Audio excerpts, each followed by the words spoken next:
Hey guys, project-zodiac here. I'm back with another unboxing, and this time it's another vinyl album unboxing. So, this is an album I've been very excited for. If you guys saw my unboxing for A Blaze of Feathers Claire's Lane album, I would have mentioned the band as a whole. How there's Ben Howard, Kyle Keegan, Nat Watson, India Bourne, and then Mickey Smith, and then Richie. So Richie is R.D. Thomas. Sorry, it's kind of late and I'm really tired. But Richie started releasing his own music and under the title of R.D. Thomas. And this is actually his very first album. He had released a couple of EPs before. I think that the songs that he released is pretty good, especially Cowardice Season. That song is just fantastic. Um, but yeah, he finally released his first album. And I wanted to do something a little bit different with this album. I wanted to not hear any of the songs that would be on the album.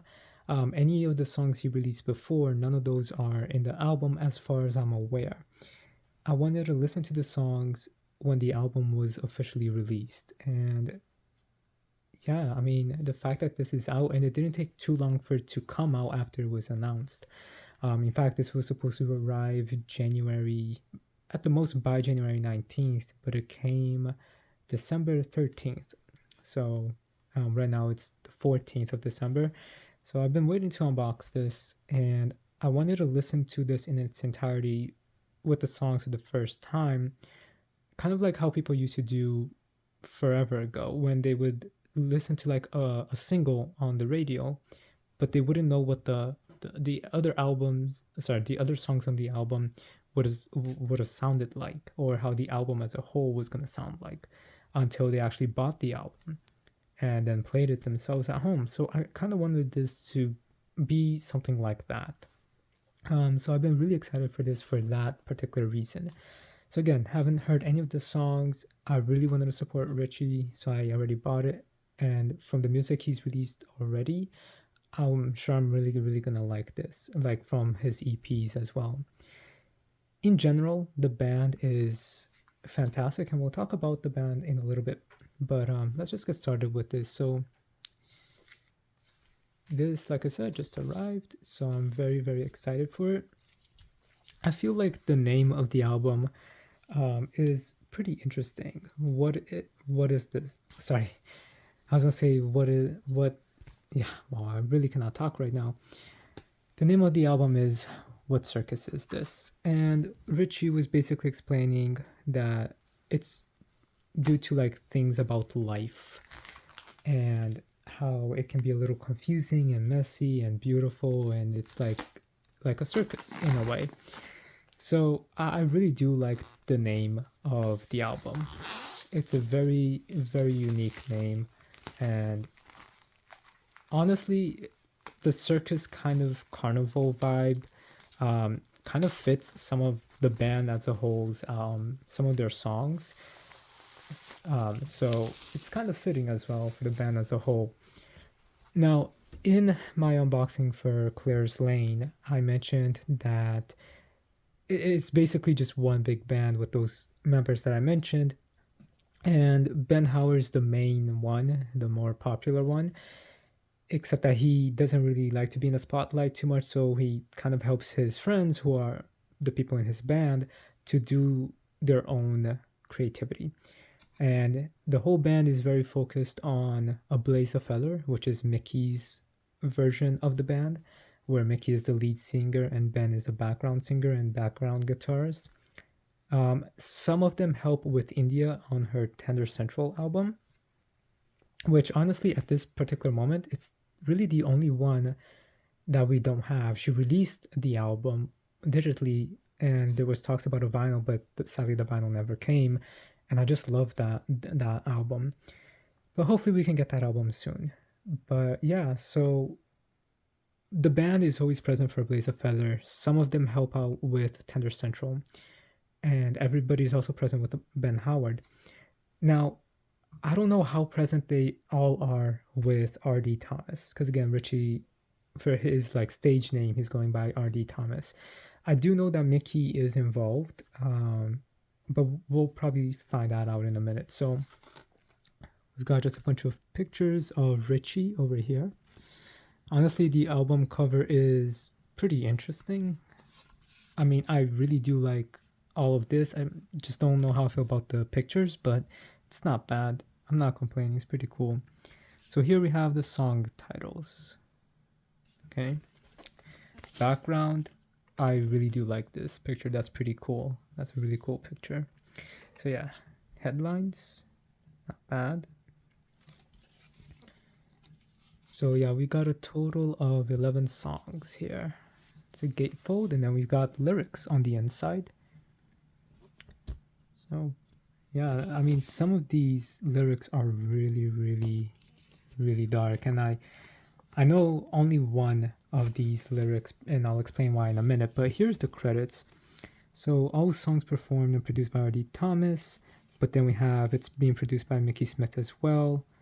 So yeah, I think really it's just Mickey that helped with this. So yeah, I guess Mickey isn't singing in this at all. It just seems like he is just doing instrumentations. But Nat is here. So yeah, I did think it was Mickey plus someone else. So Mickey and Nat are here, but I guess India, Kyle, and Ben are not on this album. But let's remove the inside. Sorry about that, my phone keeps lighting off today from the tripod. But R.D. Thomas, what circus is this? Side A, and then side B. So yeah, I'm very excited to hear this. I'll probably only really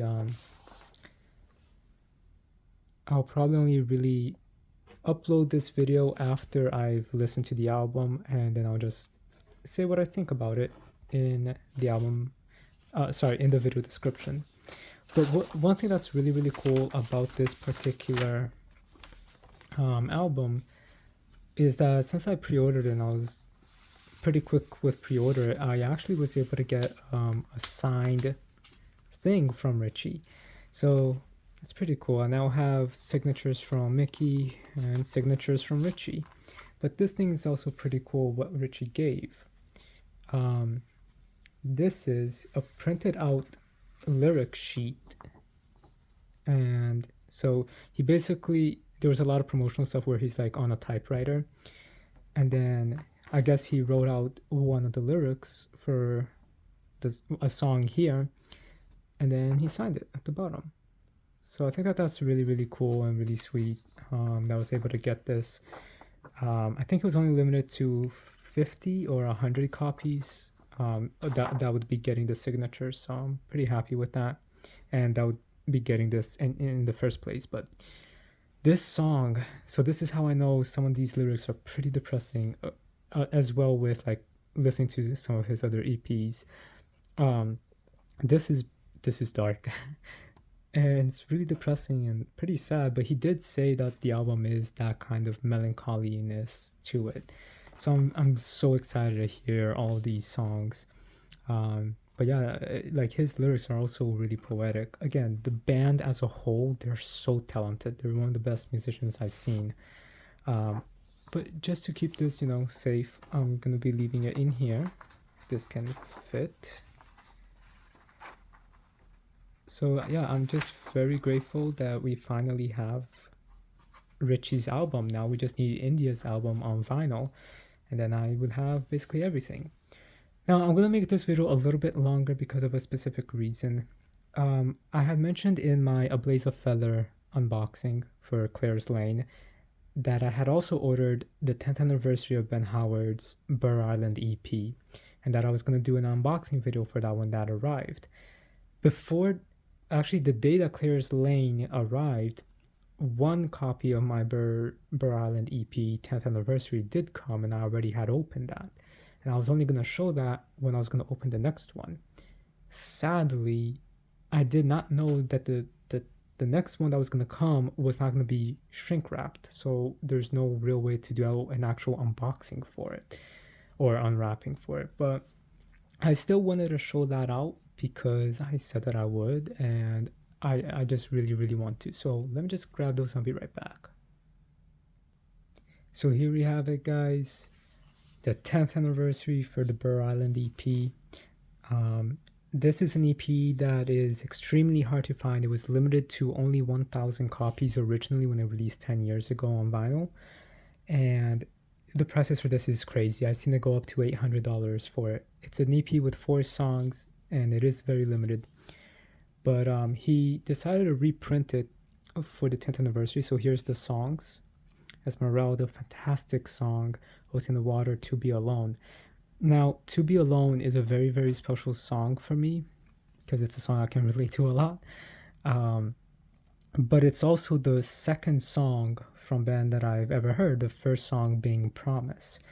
And yeah, so it's just, and then I think right after that, I think it was Small Things. So I went from right away hearing a song from his first album, from his EP, which was released after the first album, and then right away hearing his second album, which he had just released the year before I discovered Ben. So I just thought that was pretty interesting. And also really interesting is that turns out I actually had heard Promise a few years before I heard it again in the very first episode of a show called The 100, and I really liked the song, but I never looked it up, and I completely forgot about it until I started rewatching The 100 like to marathon it for the finale about 2 years ago. And then when I was rewatching it, I was just like, hey, it's Promise, no way. So basically, short version is I discovered Ben Howard twice with the same song a few years apart. So I just thought that was pretty funny. But yeah, To Be Alone was the second song I heard. And yeah, this EP is just really cool. So this is the inside, and for this one, he actually had a translucent clear vinyl, and this just fits the aesthetic of this album so well. That's why I actually bought this. This is going to be mostly just for collection purposes. Now, I had originally bought, the way that they had marketed this was that it was going to be, if you could like place your order in fast, one of the 200, you had a chance of getting a signed copy. So I did that with Banquet Records, and then a few days later they announced this from Ben's website. So I'm like, all right, I'll buy this, keep this as a collectible, and then hopefully I got the signed one. But then a week later, they announced that they're selling signed copies of it, and that the 200 one wasn't really limited to, you know, buying it early. They kind of pushed it off to the website and spreading it out to the other sites later. So I'm like, great, well, let me go and pre-order that, a signed copy from his store before it sells out, because it sold out pretty quickly. And let me cancel the one from Banquet Records since that one's not going to come signed. Turns out, they kind of did this on purpose, because right after they announced that, right before they announced it, literally like a few days before they announced that you could pre-order the signed copies, my order had shipped and there was no way to get it. So I still haven't even opened it, and I had actually got that before I got this. So I was kind of mad, because for me to send it back to the UK, it's gonna cost me almost $70. So I already paid almost $50 total to get it over here, and then it's gonna cost me $70 to send it back, and they're only gonna give me back the $23 for the actual album. So it kind of doesn't make sense. And I called a few record stores here. They're like, oh yeah, we'll buy it off of you for $8. I'm like, that doesn't make sense. So don't know what I'm gonna do with that third copy. But anyway, that signed one is the one that I was waiting on to unbox, and this is it, the signed Burr Island, and I'm so glad it's here. So I also have a signed Collections from the Ride Out album from Ben, but yeah, I'm just so glad that this is here. So yeah, sadly I can't really unbox this or unwrap it because it came unwrapped, so that he could sign the actual sleeve. Except Collections of the Whiteout also, I don't remember if it came wrapped or not, the signed one. I think it did. No, it didn't. I don't think so, actually. But yeah, so this one is not But yeah, so this one is not, I forgot I put my receipt in here.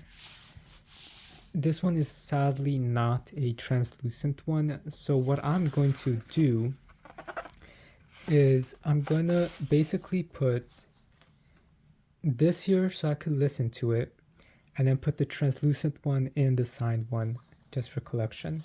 And I know I didn't really show the back for the translucent one, but there's really nothing. Just because again, it is only 4 songs.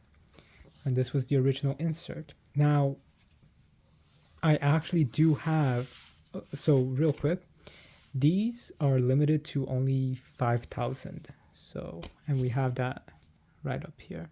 So this is 3671. And then this one is 3165. Now, I actually do have a copy of the original. This is the original, one of the original 1,000 copies. And again, I got this very, very cheap because it was pretty damaged. So I'm actually the 3rd owner of this. The 2nd owner sold it to me pretty cheap. I got it for about 120 when at the time this was mostly going for 400. So I always wanted a new version of Burr Island. So actually you can kind of also see here, like the original is so much darker in terms of like the blackness. So that's pretty interesting. And the whiteness too definitely looks a lot more gray. I do kind of prefer how it looks like in the original. Here it looks a little bit more faded. But with that said, sadly, he did tell me how it is, and the condition for this was sad because the original owner for this destroyed this thing. So you can see here, you know, that's torn. And then you can see up here, it's also torn over here. And it's only going to get worse. This is how the back was. Completely destroyed. I guess like the first owner put tape on this and then stuck it on their wall. And then when they pulled it out, it was just completely destroyed, sadly. So it's upsetting. You know, but I was able to, you know, go through with this because I didn't know. I bought this a few years ago. I didn't really know that Ben was going to re-release these. But still, I'm very, very glad that I have this. I'm still going to keep this. But this isn't the only reason why I wanted new ones. As you can see over here, it does not have the original sleeve. And that the reason for that is because the original owner lost it. In fact, when the 2nd owner sold it to me, at least I'm assuming this is all from the original owner because the 2nd owner told me that he got it in the condition he was selling it for. It was literally inside a giant bag, like a thick, clear plastic bag. And when I say thick, I mean like it was durable thick. And it was just slided in there, and like just I had to like unfold it like 4 times so that it would come out. And I'm like, no, this isn't right. So I bought a sleeve, like a good sleeve with plastic on the inside to keep it good. But then you see here, like this got all destroyed. This one was more because of when I went to clean it, some water accidentally got into it and made it worse because it was already pretty bad anyway. So it was more like how you see around these edges here. But yeah, that's pretty sad. And then like the back is just completely scratched up. I don't know if you guys can see that. Like there's no songs in the back. And sadly, I have, again, no idea what one of these owners did, but there was, I'm looking for a specific spot right over here. So there are some scratches right over there. And then when I get to here, it does skip a bit, but not too much. When I get to, where is it?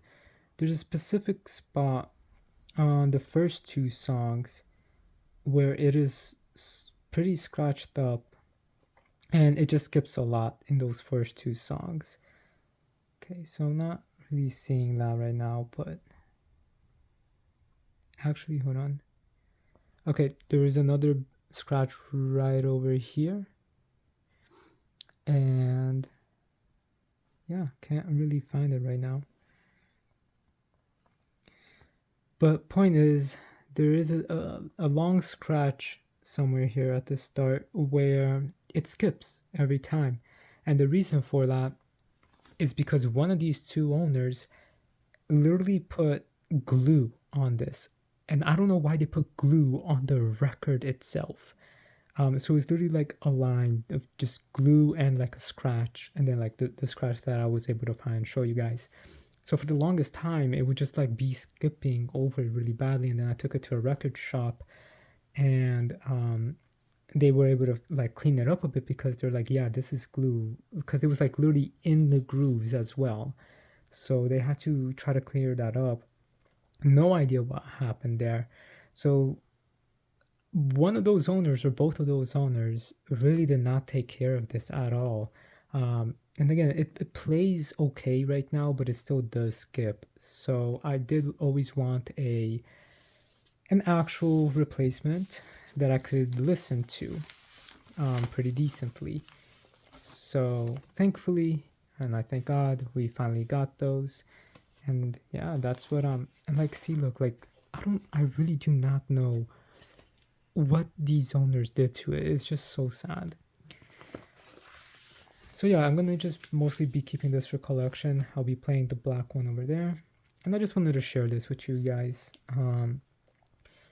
Again, I do have that fourth one, so right now I'm stuck with 4 Burr Island EPs, but one of them I think I'm gonna give to a friend as a gift.